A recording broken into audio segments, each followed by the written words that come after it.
श्रीसूक्तम् हिरण्यवर्णां हरिणीं सुवर्णरजतस्रजां चन्द्रां हिरण्मयीं लक्ष्मीं जातवेदो ममावह तां आवह जातवेदो लक्ष्मीमनपगामिनीं यस्यां हिरण्यं विन्देयं गामस्वं पुरुषानहम् अश्वपूर्वां रथमज्जां हस्तिनादप्रबोधिनीं श्रियं देवीमपह्वये श्रीर्मा देवी जुषदां कांसोऽस्मितां हिरण्यप्राकारामार्द्रां ज्वलन्तीं तृप्तां तर्पयन्तीं पद्मे स्थितां पद्मवर्धां तामिहोपह्वये श्रियं चन्द्रां प्रभासां विशसा ज्वलन्तीं त्रयं लोके देवजुष्टामुदाराम् तां पद्मदेवीं शरणमहं प्रपद्ये लक्ष्मीर्मे नश्यतां त्वां वृणे आदित्यवर्णे तमसोऽधिजातो वनस्पतिस्तव वृक्षोदबिल्वः तस्य फलानि तपसानुदन्तु मायान्तरायाश्च बाह्या अलक्ष्मीः उवैतु मां देवसखः कीर्तिश्च मणिना सह प्रादुर्भूतोऽस्मि राष्ट्रेऽस्मिन् कीर्तिमूर्तिं ददातु मे क्षुत्पिपासामलां ज्येष्ठाम् अलक्ष्मीर्नाशयाम्यहम् अभूतिमसमर्द्यम् च सर्वानिर्नुद मे गृहात् गन्धद्वारान्तुराधर्षां नित्यपुष्टां करेषिणीम् ईश्वरेगम् सर्वभूतानां तामिहोपह्वये श्रियम् श्रीर्मे भजतु अलक्ष्मीर्मे नश्यतु मनसः काममाकोतिं वाचः सत्यमसेमहे असोनागुं रूपमन्नस्य मयि श्रीश्रयतां यशः कर्दमेन प्रजा भूता मयि सम्भव कर्दम श्रियं भासय मे कुले मातरं पद्ममालिनीम् आपस्रजन्तु स्निग्धानि चिक्लीतवस मे गृहे निजदेवीं मातरं त्रियं वासय मे कुले आर्द्रां यःकर्णीं विष्टिं सुवर्णां हेममालिनीं सूर्यां हिरण्मयीं लक्ष्मीं जातवेदो ममावह आर्द्रां पुष्करिणीं पुष्टिं पिङ्गळां पद्ममालिनीं चन्द्रां हिरण्मयीं लक्ष्मीं जातवेदो ममावह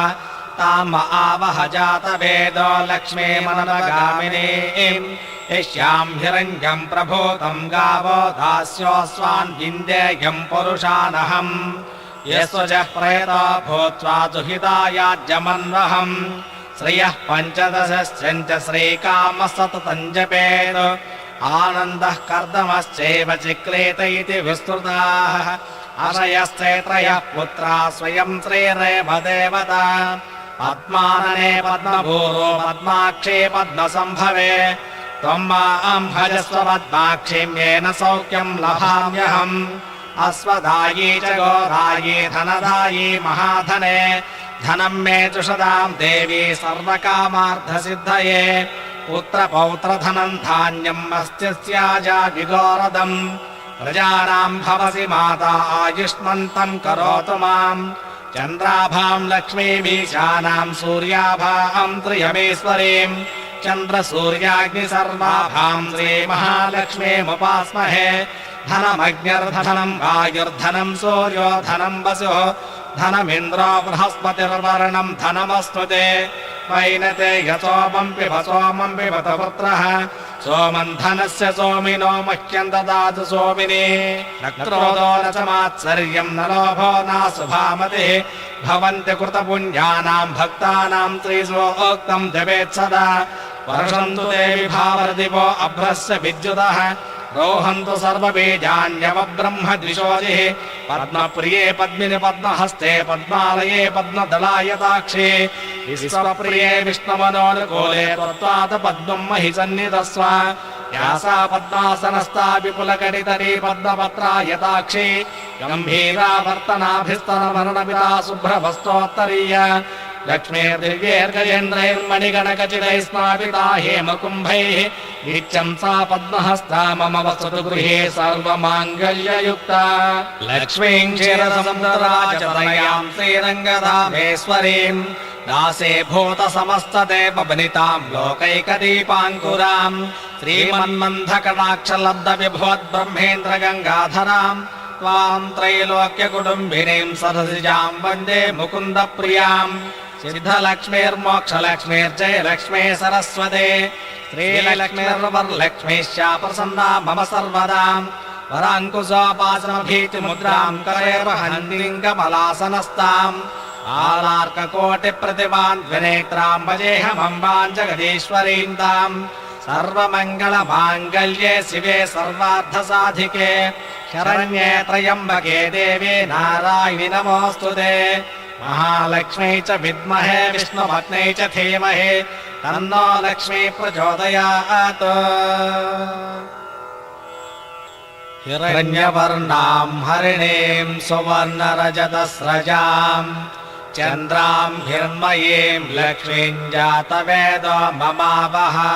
ताम् आवह जातवेदो लक्ष्मीमनपगामिनीम् यस्याम् हिरण्यम् विन्देयम् गामस्वम् पुरुषानहम् अश्वपूर्वाम् रथमज्जाम् हस्तिनादप्रबोधिनीम् श्रियम् देवीमपह्वये श्रीर्मा देवी जुषदाम् कांसोऽस्मिताम् हिरण्यप्राकाराम् आर्द्राम् ज्वलन्तीम् तृप्ताम् तर्पयन्तीम् पद्मे स्थिताम् पद्मवर्धाम् तामिहोपह्वये श्रियम् चन्द्राम् प्रभासाम् विशसा ज्वलन्तीम् त्रयम् लोके देवदुष्टामुदाराम् ताम् पद्मदेवीम् शरणमहम् प्रपद्ये लक्ष्मीर्मे नश्यताम् त्वाम् वृणे आदित्यवर्णे तमसोऽधिजातो वनस्पतिस्तव वृक्षोदबिल्वः तस्य फलानि तपसानुदन्तु मायान्तरायाश्च बाह्या अलक्ष्मीः उवैतु माम् देवसखः कीर्तिश्च मणिना सह प्रादुर्भूतोऽस्मि राष्ट्रेऽस्मिन् कीर्तिमूर्तिम् ददातु मे क्षुत्पिपासामलाम् ज्येष्ठाम् अलक्ष्मीर्नाशयाम्यहम् अभूतिमसमर्द्यम् च सर्वानिर्नुद मे गृहात् गन्धद्वारान्तुराधर्षाम् नित्यपुष्टाम् करेषिणीम् ईश्वरेगम् सर्वभूतानाम् तामिहोपह्वये श्रियम् श्रीर्मे भजतु अलक्ष्मीर्मे नश्यतु मनसः काममाकोतिम् वाचः सत्यमसेमहे असो नागुम् रूपमन्नश्च मयि श्रीश्रयताम् विशः कर्दमेन प्रजा भूता मयि सम्भव कर्दम श्रियम् भासय मे कुले मातरम् पद्ममालिनीम् आपस्रजन्तु स्निग्धानि चिक्लीतवस मे गृहे निज देवीम् मातरम् त्रियम् वासय मे कुले आर्द्राम् व्यक्करिणीम् विष्टिम् सुवर्णाम् हेममालिनीम् सूर्याम् हिरण्मयीम् लक्ष्मीम् जातवेदो ममावह आर्द्राम् पुष्करिणीम् पुष्टिम् पिङ्गलाम् पद्ममालिनीम् चन्द्राम् हिरण्मयीम् लक्ष्मीम् जातवेदो ममावह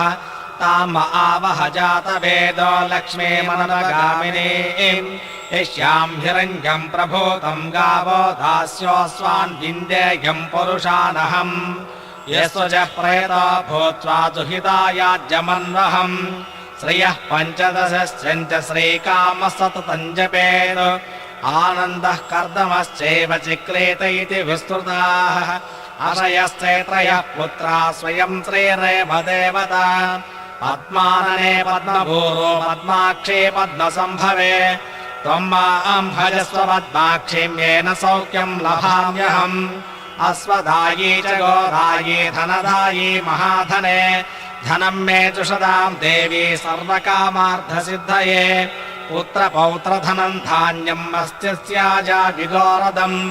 प्रजानाम् भवसि माता आयुष्मन्तम् करोतु माम् चन्द्राभाम् लक्ष्मीमीशानाम् सूर्याभाम् त्रियमेश्वरीम् चन्द्रसूर्याग्निसर्वाभाम् श्रीमहालक्ष्मीमुपास्महे धनमग्निर्धनम् वायुर्धनम् सूर्यो धनम् वसुः धनमिन्द्रो बृहस्पतिर्वर्णम् धनमस्तु ते वैनते यसोमम् पिब सोमम् पिबत पुत्रः सोमम् धनस्य सोमिनो मह्यम् ददातु सोमिनी न क्रोधो न च मात्सर्यम् न लोभो नाशुभामतिः भवन्ति कृतपुण्यानाम् भक्तानाम् त्रिसोक्तम् जपेत् सदा वर्षन्तु ते विभावर्दिवो अभ्रस्य विद्युतः रोहन्तु सर्वबीजान्यवब्रह्म द्विषोजिः पद्मप्रिये पद्मिनि पद्महस्ते पद्मालये पद्मदलायताक्षे विश्वप्रिये विष्णुमनोनुकूले त्वत्पाद पद्मं महि सन्निधस्व या सा पद्मासनस्था विपुलकटितटी पद्मपत्रायताक्षी गम्भीरा वर्तनाभिस्तनमरणमिता शुभ्रवस्तोत्तरीय लक्ष्मीर्दिव्यैर्गजेन्द्रैर्मणिगणकचितैः स्नापिता हेमकुम्भैः नित्यं सा पद्महस्ता मम वसतु गृहे सर्वमाङ्गल्ययुक्ता लक्ष्मीं क्षीरसमुद्रराजतनयां श्रीरङ्गधामेश्वरीं दासे भूतसमस्तदेववनितां लोकैकदीपाङ्कुरां श्रीमन्मन्थकटाक्षलब्धविभवद्ब्रह्मेन्द्रगङ्गाधरां त्वां त्रैलोक्यकुटुम्बिनीं सरसिजां वन्दे मुकुन्दप्रियां सिद्धलक्ष्मीर्मोक्षलक्ष्मीर्जयलक्ष्मी सरस्वती श्रीलक्ष्मीर्वरलक्ष्मीश्चा प्रसन्ना मम सर्वदां वराङ्कुशोपासनभीतिमुद्रां करैर्वहन्तीं कमलासनस्ताम् आलार्ककोटिप्रतिभां द्विनेत्रां भजेऽहमम्बां जगदीश्वरीं तां सर्वमङ्गलमाङ्गल्ये शिवे सर्वार्थसाधिके शरण्ये त्र्यम्बके देवे नारायणि नमोऽस्तुते महालक्ष्मी च विद्महे विष्णुपत्न्यै च धीमहि तन्नो लक्ष्मी प्रचोदयात्।